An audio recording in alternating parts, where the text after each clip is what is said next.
used to this by now, I guess.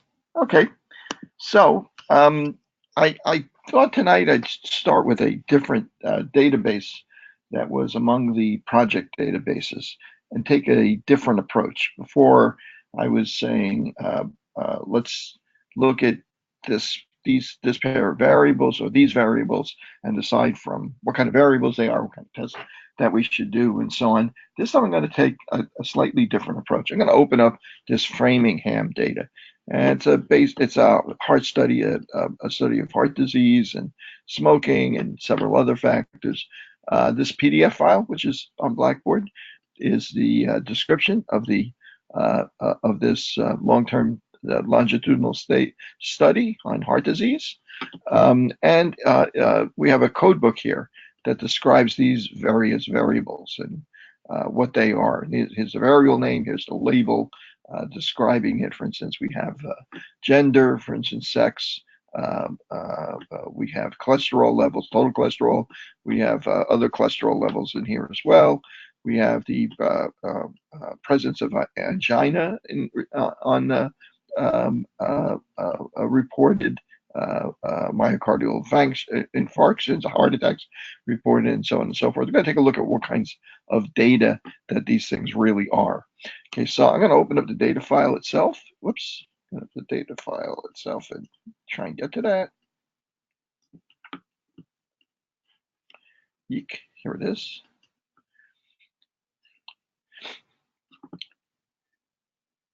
And as it opens here, I'm going to look at several things that might be of interest to us. First of all, this data file is not coded. The information that we need to code it is in the code book.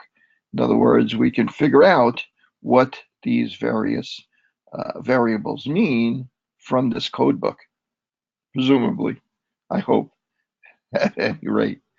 Okay, let's see. Yes and no, cigarettes, yes and no, so on and so forth. Okay. Okay, let's see. Here we go. Okay, good. Hopefully those will help us out right here. Okay, so let's see what this data looks like. Here's the data, excuse me. Here's a data view, for instance, with gender, the sex of the subject. Okay, and this is just a random ID number to identify that particular subject without having to reveal his true identity and so on. So we have gender, we have total cholesterol. Total cholesterol is a numerical value. Age is a numerical value. Gender, it's obviously a categorical value, ones and twos. Okay, how do we know what the one represents, what the two represents? Well, we can go here to our code book. Sex is the label is participant sex, and one is male and two is female. So I'm going to go in here right now. I'm going to go to the variable view, and I'm going to let it know that I know that the gender, the values for gender is 1 equals male and 2 equals female. So that's coded now. So SPSS understands what those values are. Total cholesterol is a numerical variable. I also should tell it that I know it's a nominal variable, male or female. And I know that total cholesterol is a numerical variable, scalar as SPSS puts it. I know that age is a scalar variable, a number. Okay, so is systolic blood pressure, diastolic blood pressure. They are all scalar variables. Okay, so let's see if I can't find some other interesting variables here that we might want to look at. Well, for instance, take a look at diabetes. Diabetes, yes or no, that's a nominal variable also. Let's change that here to nominal. Let's tell it what those numbers that signify this represent. So for diabetes, see if I can find it here. How far down is here? It is. 0 is not diabetic. 1 is diabetic. Okay, so I'm going to go back here, and I'm going to say diabetes values. 1 is not diabetic, and 2 is diabetic.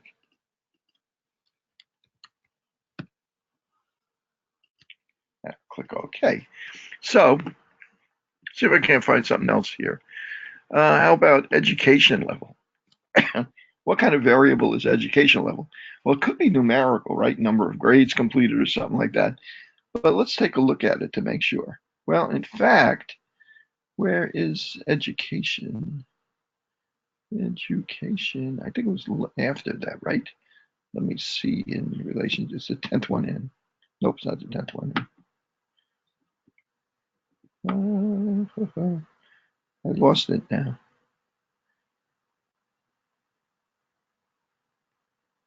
Education, there it is, the 14th one in.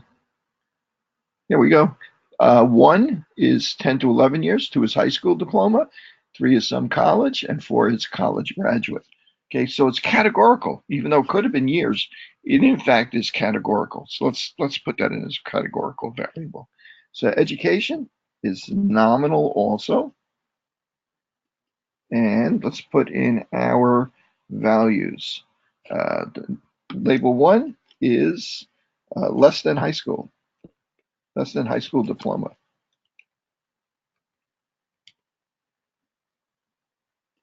Two, high school grad. Three, some college. And four is graduated college. So it's categorical variables. Okay, so now let's start working with some of these variables. The first thing that we might be interested in is getting an idea of what this population is like. How many people in this population are male? What is their what have we just already filled in? What's the average age? What does the age distribution look like? How many of them are diabetic, if that's what we're interested in? So as far as that's concerned, let's take a look at gender, for instance, and diabetes, whether a person is diabetic or not.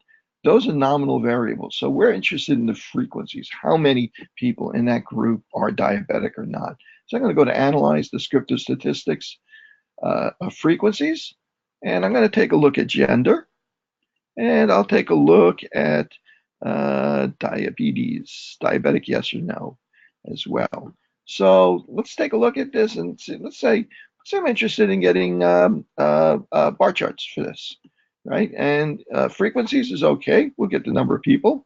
Good. Okay, and let's go ahead and see what we wind up with. Okay, here's our output one that's about to come up. And let's see what this tells us about this population. Well, I can read these tables and I can see that there's more females than males in this study, in this sample. There are 530 people who are not diabetic, and this is odd, right? There are 530 people that are not oh, you know what it is? Hang on a second. I messed that up, didn't I? Diabetic, where is it? Diabetes. Diabetes 0 is not diabetic and 1 is diabetic. I messed that up, right? You guys didn't warn me, right? You guys are in charge of warning me when I make mistakes like that. It's 0 and 1. Okay, and what did I put? Do you guys remember what I put? I put 1 and 2, I think. Okay, let's see. Diabetic. Diabetes. Yep. Should be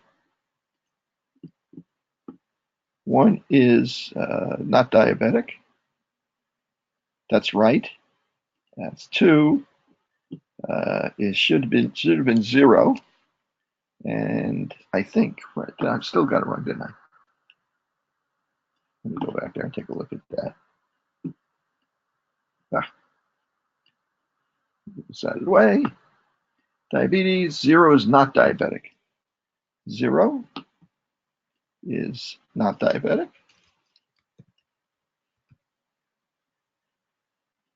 And 1, I'll remove 2. 1 is diabetic. Okay, this should look a little bit more reasonable now. Okay, did I not add the? It warned me there about something. So let me go back and take another look. That looks good. Oh, no, then I didn't wind up changing that. 0 is not diabetic.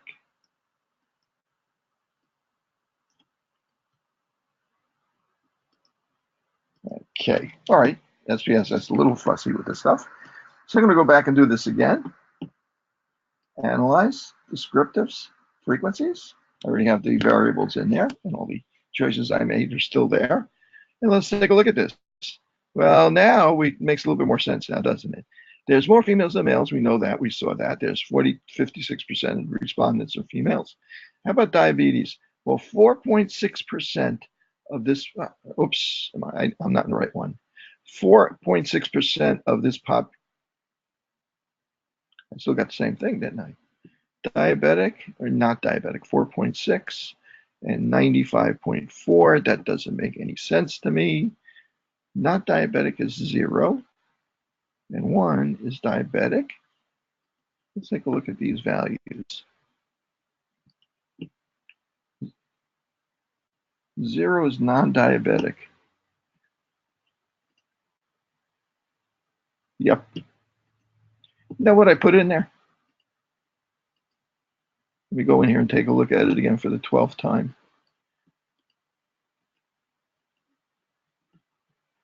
Oh, yeah, you're right.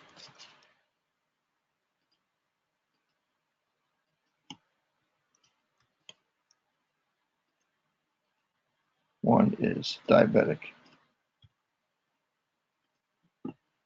Okay, it's been a long semester. Okay, I guess you know that already. Okay, let's see now. Let's go back to our analysis. Analyze. Descriptive statistics frequencies. Let's do this one last time. And see what, now we're getting there. Now I think we're getting there. So this is a small proportion of the population is diabetic. It's only about 5% of the population is diabetic. It's largely a female population. More people are female in the study than are males. And so we're getting a picture of this. Now this is descriptive statistics. Where we're talking about nominal variables, we deal with frequencies. Often things like bar charts, often things like pie charts. We could have done a pie chart here instead. Okay, now let's say we wanted descriptive statistics for another variable here. For instance, like what's the age distribution of the people in this study? Okay, so we'd also want to get some descriptive statistics there. So I'm going to go up here and I'm going to say analyze. And this time, since it's numerical variable, we're looking at age. Instead of frequency, I'm going to go into descriptives. Okay, so I'm going to go in here and I'm going to say, okay, let's move the age, which is a scalar variable. See a little ruler symbol there, over here, and let's get some feedback on what the mean is, the standard deviation, the range, and so on and so forth. I'm going to click continue and say okay. Okay, here we got some numbers here. Okay, the range is 49. The youngest person is 32. The oldest is 81. It's a longitudinal study. They've probably following these people for a number of years. And we have the maximum.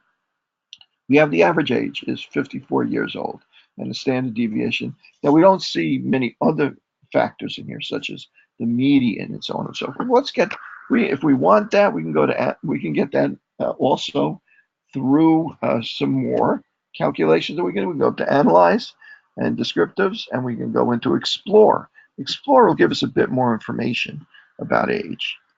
Okay, and I might as well, while I'm here, ask it to produce a histogram for me. When we use Explore, it'll also produce box plots for me as well. So I'm going to click continue and say okay.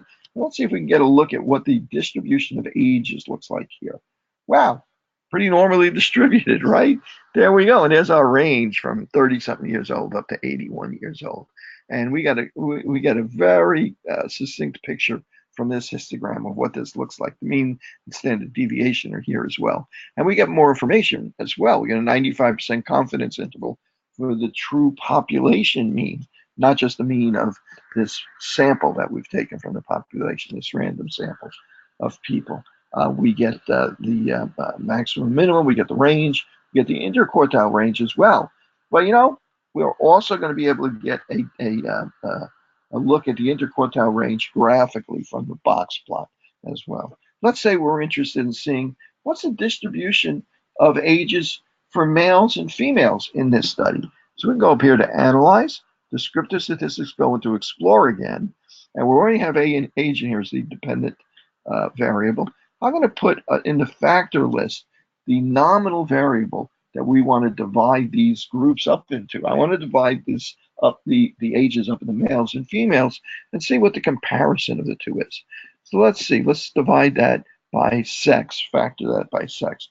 I'll click OK. All the other things that we selected before are still there.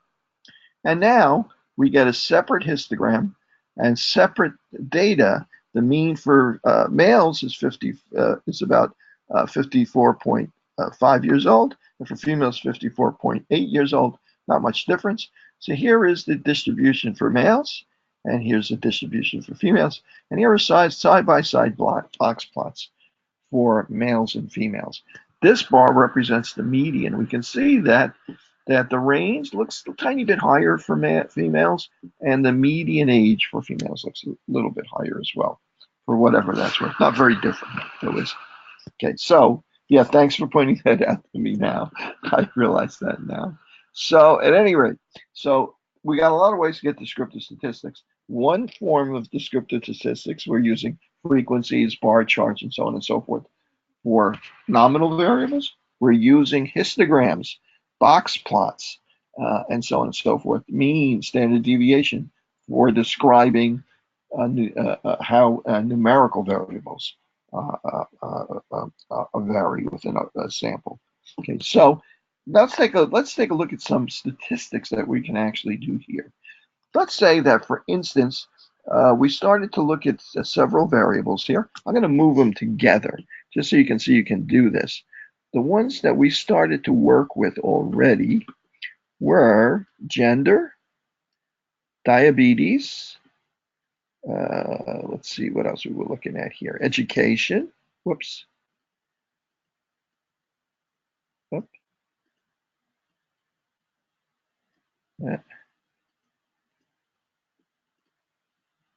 up, didn't mean to do that.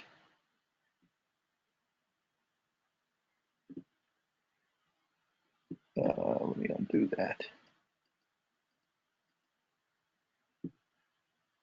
Let's see. So let me go back to variable view. Okay. Diabetes, age. I'm gonna move cigarette smoking up there too, because I think we may want to play with that, even though we haven't defined it yet. We haven't coded it yet. Let's see, education. And I think that's enough for now. So let's say I wanted to take a look at, let's define cigarette smoking here for starters. Okay, let's go back. That variable, current smokers, I think that is. Current smokers, current smoking at exam. Do not smoke, not a current smoker, 1 is a current smoker. 0 is not a smoker, 1 is a smoker. Okay, that is a nominal variable. We know that already. And let's define that. 1 is not smoker.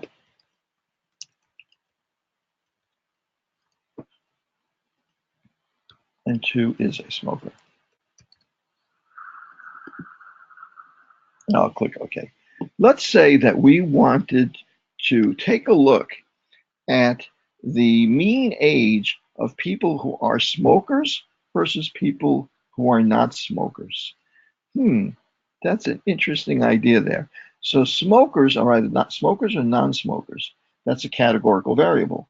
We want to look at the mean age for those two categories. Are smokers, do younger people in this study tend to smoke less than older people in the study? So what's the average age of the smokers versus the average age of the non-smokers? So that's a nominal variable, but we're looking at a nominal variable and a numerical variable, age. So we want to find the average age for smokers and non-smokers and compare them. So we know that when we're comparing the means of two groups, we are looking at a t-test, right? So I'm going to go to Analyze. I'm going to go to Compare Means. Literally, that's what we're doing. We're going to compare means. And in this case, there are two independent samples, right? There's males and females randomly selected from a population. So I'm going to call that an independent samples t-test. Okay, it's not a single sample t-test. I'm not taking an average age from some other group that's known and comparing it to a single sample that we've taken. This is two samples, sampled means, sampled males, and sampled females. So that's going to be an independent samples t-test. So, okay, so our test variable is going to be age. That's the thing we're going to compare the means of. And our grouping variable is going to be whether a person is a current smoker or not. Okay, so now we have to tell it what these numbers represent again. And I think it was ones and twos. I hope I'm right about that. I hate to have to go back and do this again. So, okay, so ones and twos, did I get it right? Any opinions there? I'm going to run it just to see what happens. I'm going to click OK.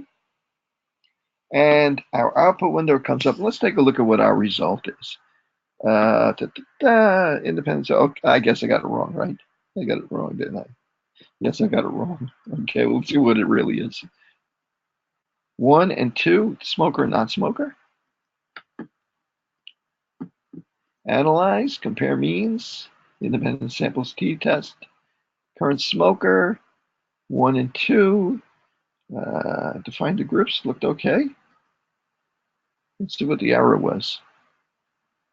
Independent samples type is not produced because at least one of the groups is empty. That doesn't make any sense now, does it? Let's go back and take a look at these numbers. Data view, and let's take a look at current smoker. Oh, okay, no, that's 0. It should recognize that. Oh, hang on a second here.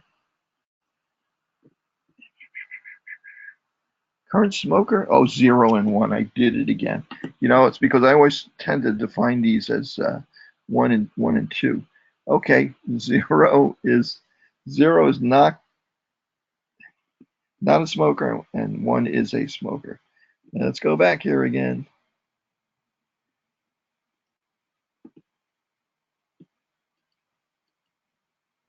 0.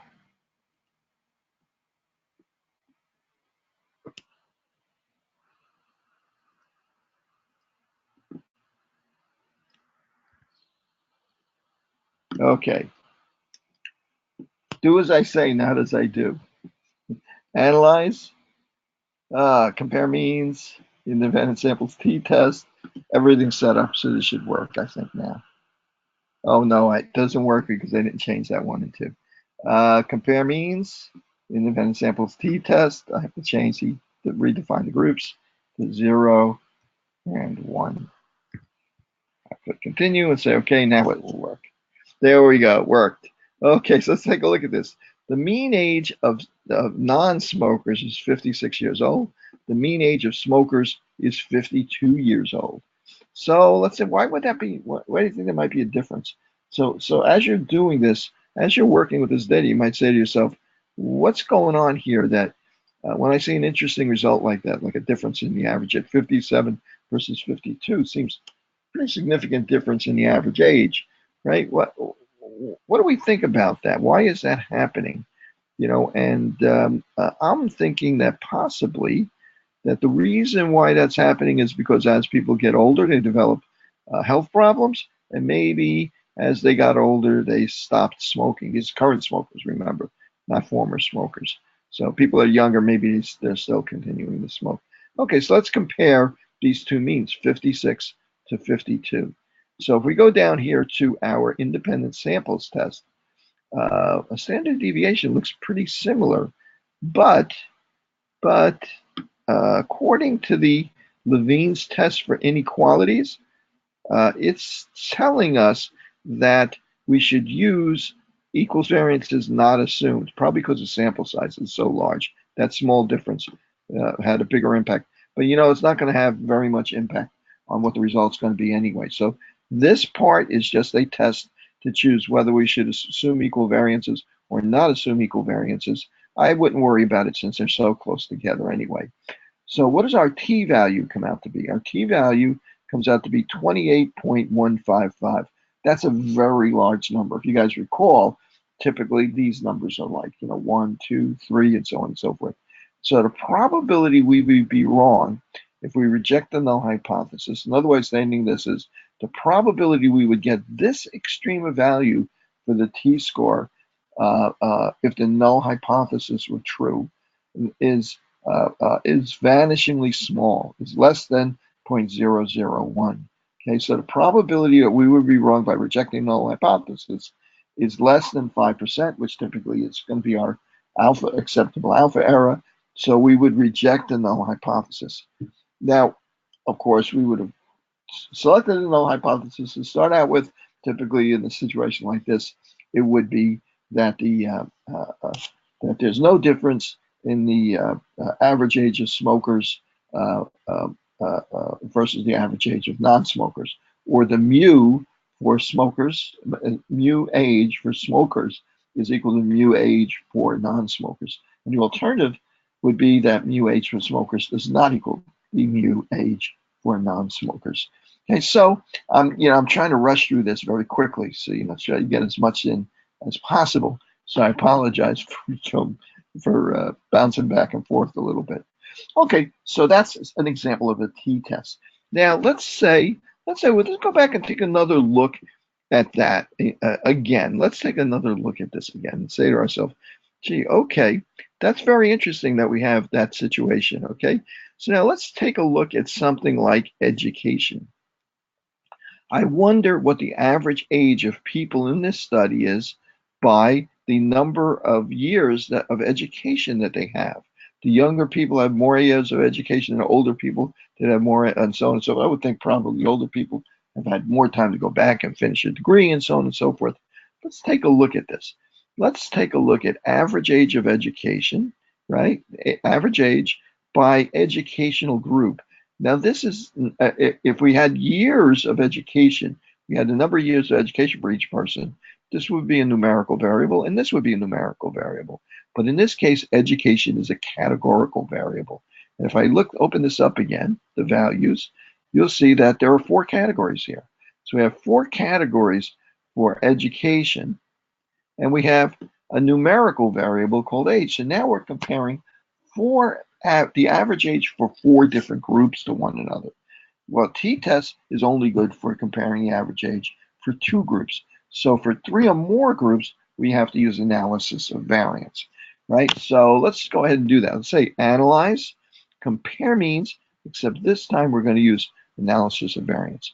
And this time we're going to take the average age, average age, the numerical variable, and we're going to factor it by the number of years of education. Right, there's the number of years of education. Okay, and I'm going to go ahead and ask it to do that analysis for us to find out if our null hypothesis, or if we're going to reject our null hypothesis or not. What's our null hypothesis? That there's no difference in average age in this population based on years of education. Okay, so let's take a look at what the result is. The result is the analysis of variance tells us that the F value, which is based on the sum of squares, so the mean sum of squares between the groups and mean sum of squares within the groups, the F value is very, very large, and the significance is very small. In other words, the probability we get that extreme of value if the null hypothesis were true is very, very small. So we can reject the null hypothesis. The significance goes to 0.05. We can reject the null hypothesis that there's no difference in the average age of these different educational groups. The problem now is we didn't prove that they're all different. In other words, the null hypothesis is that all of the ages are the same. The alternative hypothesis is that the average age of at least 2 of the groups are different. Not necessarily all the group, but at least 2 of the groups. So which 2 of those groups might that be? Now, once we rejected the null hypothesis that mu1 is equal to mu2 is equal to mu2 is equal to mu3 is equal to mu4, once we rejected the null hypothesis, now we have to go back in and take a look to see which of the groups might have different means. So we do post hoc tests. Analyze, descriptive, compare means, and we go to one-way analysis of variance, and now we go to post hoc tests. Typically, we'll do Tukey. Some people do Monferroni, but we'll stick with Tukey for this purpose. It's a conservative version of a post hoc test. I'll click continue, and we'll get the results as a tabular output. Okay, and here now we can see the probability that that the uh, uh, average age of each of these different population groups is different. So if I look at this, if I compare people with less than a high school diploma, uh, uh, they're significantly different. Here's our significance, less than 0.05, significantly different than high school grads, some college grads, and some college and people who graduated college. In fact, high school, again, we'll see that they're significantly different. The only one that's not significantly different is that the average age of people who had some college versus graduated college is not significantly different. The other three means are all significantly different from one another. Okay, so you can go through this. The only thing you have to be a little careful of is that it really actually tests the same thing twice. So when you're looking at comparing high school versus some college, this is the result. If you go down to some college and compare it to high school, you get the same result, but it just does it twice. You can see that here a little bit more clearly if you look at some college versus graduated college, and the difference in average age is not significant. Okay, and but if you went to graduated college and compared it to some college, you get exactly the same result. Just does every permutation, so it winds up doing them twice. Okay, so that's the way we would handle if we had a numerical variable like age, blood pressure, so on and so forth, and we wanted to examine the average of that numerical variable within different groups where there's more than two values for that variable. Okay, in other words, not just gender, not just diabetic, yes or no. Right? Those would all be t-tests because there are only two groups that we're comparing the averages of. In this case, of four groups, we're comparing the average age. So we would use analysis of variance. Okay, so now let's go back and take another look at this data again from the perspective of another kind of variable. Okay, now let's take a look at diabetes and current smoker. Well, diabetes is yes and no. Current smoker is yes and no, right? Smoker or not a smoker. Wouldn't it be interesting to know if people who are smokers are more likely to be diabetic as well? So what's our null hypothesis here? The null hypothesis is that there's no association between smoking and diabetes. Alternative hypothesis, there is an association, right? So let's go ahead and see if we can't take a look at this, examine this. But the only thing is that these are not numerical variables, they're categorical variables. They're just yeses and nos for each person. So we have to organize this into a contingency table so we can examine this data effectively. So I'm going to go to Analyze. I'm going to go to Descriptive Statistics and Cross Tabs, okay, hidden under Descriptive Statistics. Because basically, because first thing you're doing is you're going to organize this data. In the rows, I'm going to put what I think is the exposure, the thing that's going to cause the other thing to change. So I think being a smoker is going to maybe put you at greater risk of being diabetic. And then in the columns, I'm going to put the outcome or the disease, which is diabetic. I'm going to move that in there. And I'm going to go ahead and just for now, I'm just going to say, okay, just to get a look at this table. And here's our cross-tab table, our contingency table. Okay, we have 353 people who are diabetic out of 6,500, and we have 170 for non-smokers, 177 out of 5,029 for smokers. And now what I'm going to do is I'm going to actually get percentages by rows, so I can see what percentage of diabetics, smokers are diabetic versus what's percentage of non-smokers are diabetics. I'm going to go back up here to Analyze the Descriptive Statistics crosstabs, and I'm going to go into cells, and I'm going to go into percentages by rows. And then I'm going to do this again. So I'm kind of doing it step by step. You can do this all at once if you wanted to. Well, let's take a look at this. Wow, current smokers, I don't know why this is. Current smoke, only 3.5% of current smokers are diabetics, but 5.4% of non-smokers are diabetic. Now, hopefully, I didn't mislabel this. Hopefully, which I don't think I did. I'm sure you would have told me by now if I had mislabeled it, right? I don't see anybody typing into the chat box. I'm going to assume that's the case. So, why would that be? Again, this might be difficult to tease out the reason for this. I'm going to say to myself, gee, maybe that, remember, this is not smoked in the past. This is not smoked over a lifetime. This is current smokers.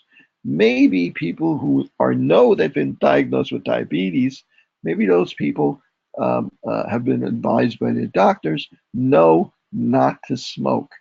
So, in fact, I think these are probably doctors in the study, right? The Framingham study. Maybe they know not to be, maybe they know smoking is particularly dangerous for them. And most of them, more of them, have given up smoking than people who are not diabetic. Okay, maybe that's the reason why non-smokers have a higher rate of diabetes here. People who are smokers, people who are diabetic probably gave up smoking. So when they got to this point in the study, maybe they weren't smoking, so they wound up in this box instead of in this box. Right? A little bit of speculation. Well, what kind of tests do we do to prove that there's an association between smoking and non-smoking? That this difference, 3.5% to 5.4%, this difference is not due to chance. So we can reject that null hypothesis that there's no association between smoking and whether you're a current smoker or not, and whether you're diabetic. Well, we go up to analyze, we go up to descriptive statistics crosstabs. This time, I'm going to go into the statistics column, and I'm going to say calculate chi-square. I'm going to click off risk while I'm here as well. We calculate a chi-square value for this statistics. Categorical, we talk about chi-square value. So I'm going to click that. I'm going to click OK. And now we get, in addition to our crosstab table being repeated, we get another table as well. Let's take a look at our Pearson's chi-square value is quite large for 1 degree of freedom. It's 1 degree of freedom because there's 2 rows, 2 columns. The degrees of freedom are equal to the number of rows minus 1 times the number of columns minus 1. So it's 1 times 1 is 1. So 1 degree of freedom. So chi-square value is 21, almost 22. Right. So what's the probability we get that extreme a result if there's no association between smoking status and diabetic status? Well, the probability we get that extreme a value is very low. So we can reject that null hypothesis and we can accept the alternative hypothesis that there is an association between smoking status and diabetic status. Right? In this case, it looks like if you're a current smoker, you're not as likely to be a diabetic, or if you're diabetic, you're not as likely to be a current smoker. And we can also look at the odds ratio as well. What are the odds for a current smoker being diabetic versus a non-smoker being diabetic? And our null hypothesis is that the odds ratio, the odds of one versus the other being diabetic, smoker versus non-smoker, is equal to 1. That's our that would indicate that the odds are the same for both, right? Because it's a fraction, same for both. It's going to be a 1 over 1, right? So in this case, it looks like being a current smoker is protective. It's less than 1 protective for being diabetic. Not really protective. We know it's some other effect, right? But we could describe it that way certainly. And so our null hypothesis is that the odds ratio is equal to 1, that there's no difference between smokers and non-smokers in terms of diabetic status, odds for diabetic status, right? Our alternative hypothesis is the odds ratio is not equal to 1. And if we look here to our 95% confidence interval, the result we got was 0.645 for the odds ratio. The confidence interval tells us that the true population odds ratio is between 0.5 and 0.8, let's say, right? And notice it doesn't include the value 1.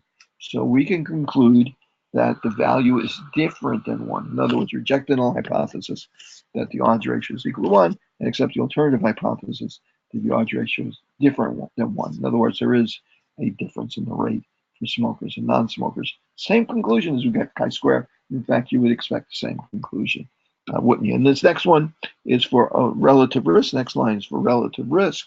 And we see the same thing with relative risk. Relative risk is equal to 1 versus relative risk is not equal to 1 is our null and alternative hypothesis. And in this case, we can see that 1 is not in the confidence interval, so we can reject that null hypothesis and say that the relative risk is different than 1 for smokers and diabetes. Okay, so let me catch my breath for a second, get a drink. I'm trying to do this quickly so I can cover as many of these different kinds of tests. Is there a question so far? And it would help if you would type into the chat box there, so I know that you guys are still there. I can see you. I can see names listed there. Are you guys still there? Can you hear me? Okay, good. All right. You got a question so far? Are there any questions so far? I'm doing the same thing as I did about 9 other times with the. Can we do the test and do the project? what course are you in? Are you in which one are you in? Are you in Bio 610 or 611 or PH 750? You're in 611. No, you got to do the project in 611. You have no choice. 611 has no choice. The online people have a choice of PH 750 has a choice. So, online people. Hang on a second. Let me start again. If you're in PH 750, if you're a nutrition student, you should show up on Tuesday, do the project, right? However, if you have a real pressing reason why you can't do that, you can communicate with me privately, and we'll work something out. Maybe you can take a test. Maybe we'll find some other way. If you're a non-nutrition student in PH 750, you have the choice of doing the project or the exam that's online right now. As a matter of fact, so you can choose on your own which one of those to do. Once you try the exam and submit it, you're committed. Okay, so you have your choice on that. You're welcome. The non-nutrition students don't have to show up on Tuesday. However, you're welcome to show up, and I think you guys would benefit from showing up, see the other students' presentations, and so on and so forth. That's fun. It's interesting. The BIOS 610, people who are online only. Obviously, we don't have a classroom with people who are presenting their projects and so on and so forth. So you guys have the choice of doing the project or doing the exam. You may choose whichever one of those two that you like. For BIOS 611, you're committed. You're doing the project. You guys are brick and mortar or you're hybrid, right? But one of the required dates is the required dates. I think the first session, the 2 exams, and the last session specifically for the projects. And trust me, it's fun. Right? So yes, tomorrow night you guys have to come in and do the project, unless you've made some other arrangement with Levi and I. You've managed to escape the country or something else has happened, right? So that's pretty much where we stand on that. I think that's clear, right? You guys are pretty clear on that at this stage. Okay, I'm in technical questions on this stuff. Any other technical questions? ANOVA can't be done for 2 categories. Yes, you can do ANOVA for 2 categories. Well, no, hang on a second. Let me back up on that. They do, when you do the categorical variable, you notice that one of the tables you got, I don't know if I can get back to it again. No, it's not going to be here. It's going to be in regression. ANOVA typically is used for numerical variables, 2 categorical variables, age, gender, and diabetic status, heart attack and not heart attack versus high cholesterol versus low cholesterol, not numerical, just categories. Typically, you would use chi-square for that. Analysis of variance would typically be used for when you're examining multiple categories with regard to an associated numerical variable. Now, interestingly enough, I don't know if this is what you meant by this, but interestingly enough, when I did analysis of variance, let's see, have I done that yet? I did that, right? didn't I do analysis of variance yet? Compare the means. Right, we did analysis of variance. If I do, we did a t-test here for age versus smoking status. Right, now normally I would use a t-test for this. Let's see what happens if I make a mistake and I use analysis of variance. Now keep in mind what our significance was. Right, I'm going to go up here to analyze. I'm going to say compare means, one-way analysis of variance. And instead of using that, I'm going to use current cigarette smoking status in here, which is a 1 and a 2.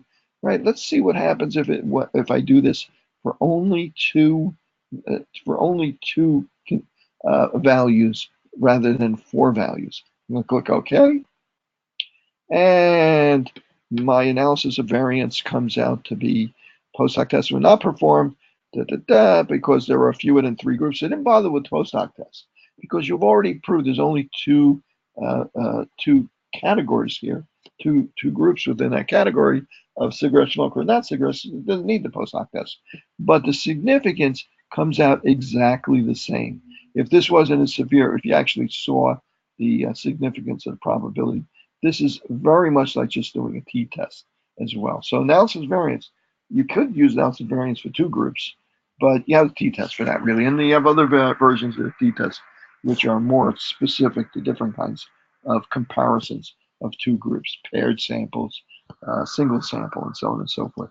But yeah, you get the same, if you use analysis of variance, when you have 2 values, you get the same value. You get the same value anyway. Okay, so what have I left out here? I left out correlation and regression, I think, right? The chi-square, we did analysis of variance. Let's take a look at correlation and regression. Now, correlation and regression, we're comparing 2 numerical variables. So let's see what we got here that's a numerical variable that we might want to work with. Okay, so glucose. Let's see what glucose is. Glucose. Did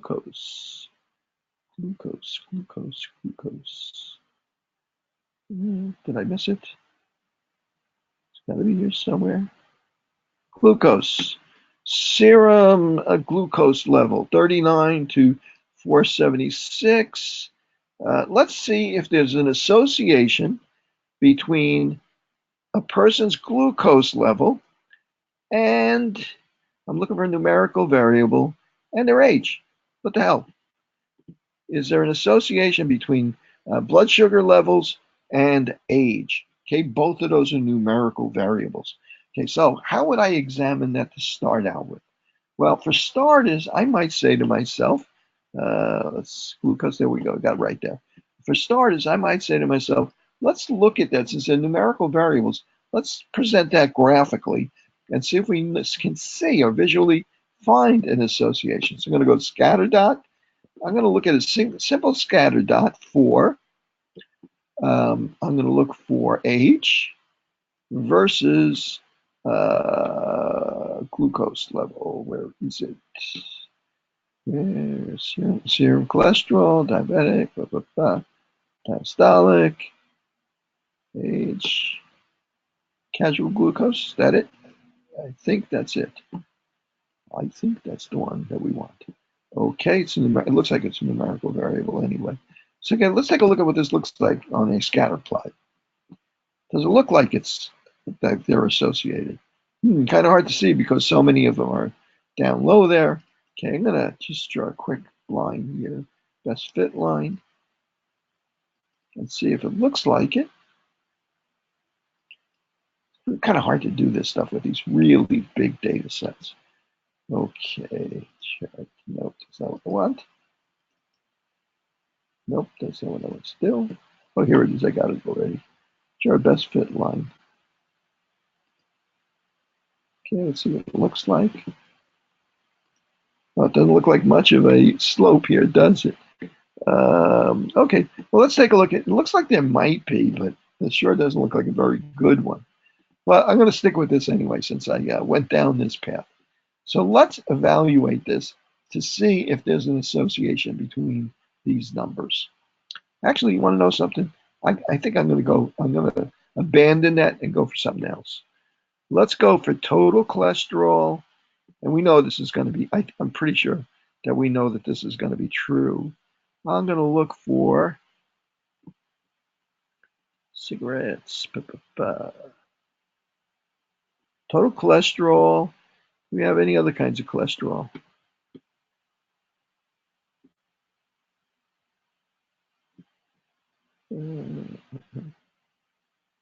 How about total cholesterol and glucose? Let's give those a try. And blood sugar. Analyze. Let's see. I'm going to go to graph first. So a scatter plot first.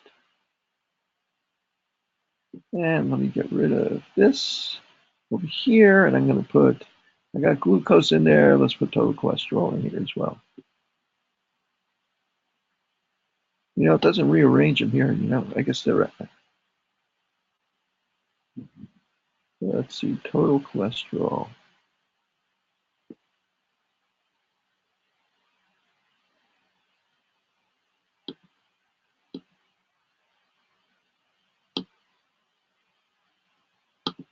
Well, you know, let's use LDL's the bad one, right? Let's use, or LDL's.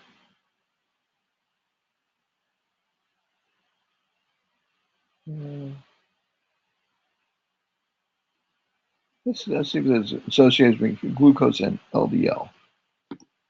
See what that looks like. Again, it's pretty nasty. I'm looking for one that's simple. That's what I'm really after. What about body mass index and age? Let's give that a try. I wonder if that'll work. And okay, graph, scatter plot, define, and I'm going to get rid of this. I'm going to put age in there and BMI.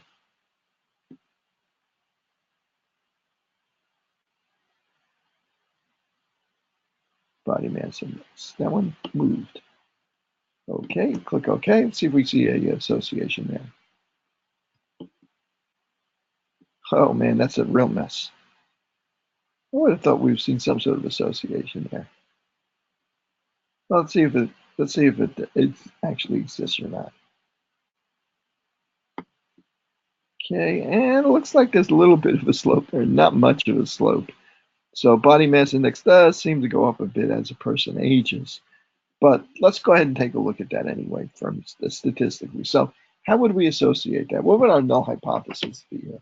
Null hypothesis would be that there's no association between a person's age and a person's BMI, body mass index. So let's test that now. Let's test that assertion. Okay, let's go to analyze and let's go to correlate bivariate and take a look at those two variables, body mass index and age, and see if indeed there is an association there. So let's see what our R value is, so Pearson's R value is. Well, look at this, it's only 0.06. It is statistically significant. It's one of those things that is statistically significant, but clinically it doesn't seem to make much difference, does it?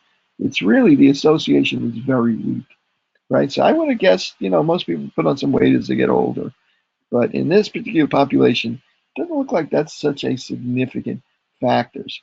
There are many other factors besides age that account for more of the variability in a person's body mass index than age does here.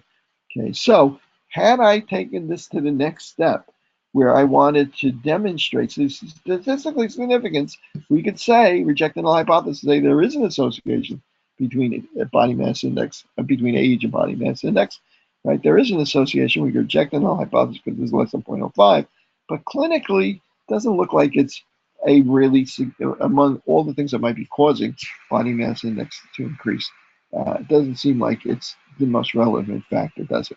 Okay, so let's, if we were to take this and say we wanted to run with it and we wanted to do a regression to see if we could use age to predict body mass index, we would use a linear regression. So I'm going to go up here to analyze, regression, linear. And in the independent variable, I would put the one that I think causes the other to increase or decrease, causes the variable in the other. So I'd move age in there, and I would move body mass index into here. And they're both numerical variables, right? We've already plotted it, so I'm not going to bother with that. I'm going to click OK. And our output tells us, does our R value again. Look, it says that less than 1% of the variability in body mass index is explained by age, by person's age. So yeah, it's not very much help, is it? So if I go down here, though, I actually do wind up with a formula that I can get, which says that that we can use this formula, best fit line, to attempt to predict the person's body mass index by saying body mass index is equal to, now this is the slope of the line times the age plus the y-intercept. So body mass index is equal to 0.026 times a person's age plus 24 and a half years. Now you can see, since that's so small and at a different age, not going to impact that very much, is it? So that formula kind of reflects this kind of very loose association, even though statistically significant, because it's such a big sample that we're taking. So at any rate, I'm sorry that we didn't come up with a better one than that.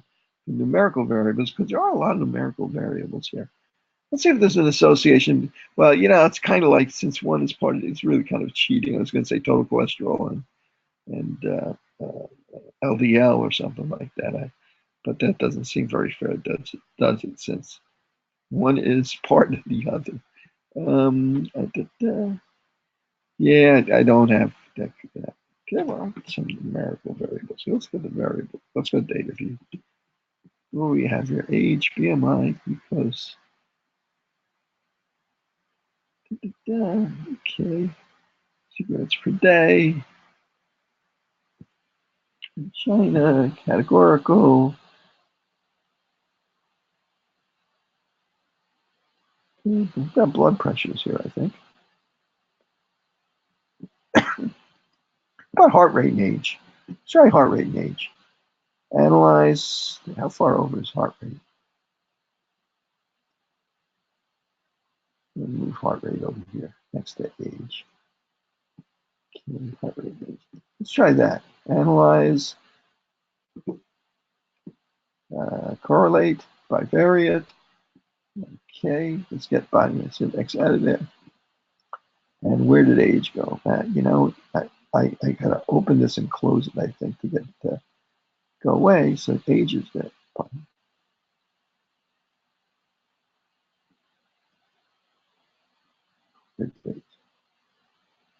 Each rate.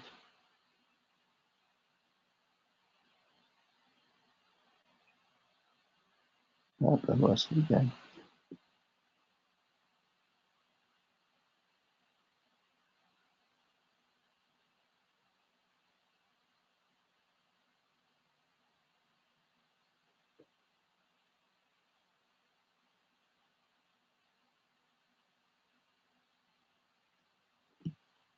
Let me cancel this.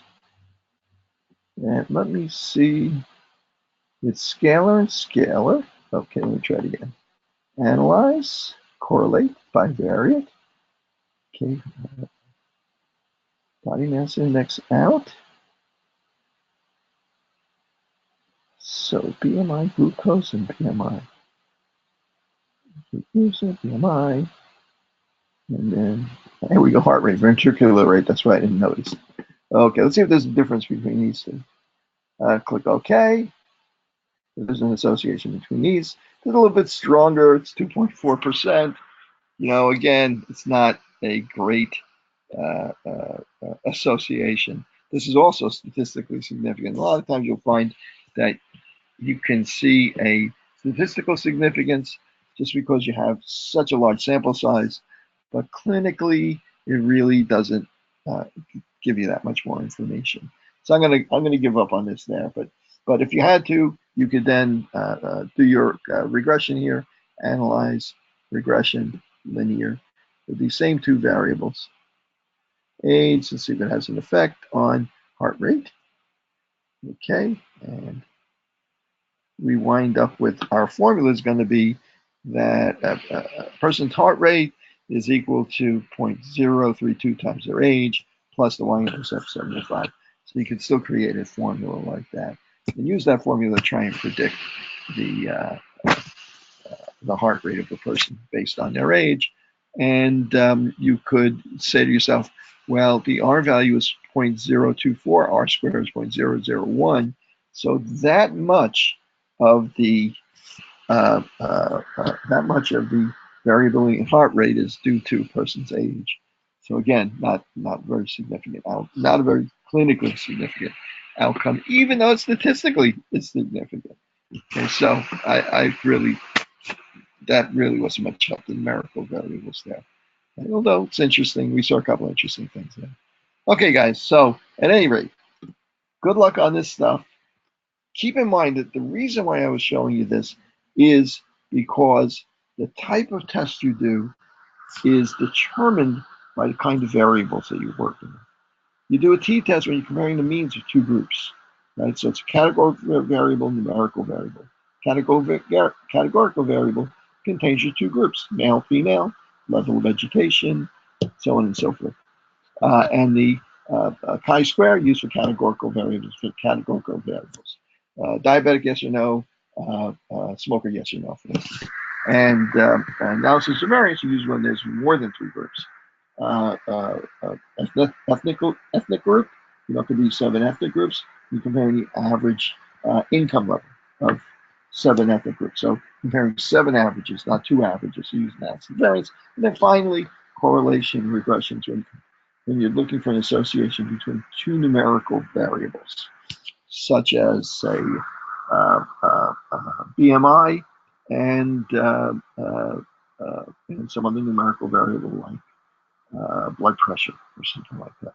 So good luck with this stuff. Good luck if you decide to take tests. Good luck with that. And I'm looking forward to your presentations. I can't wait to see them. And I think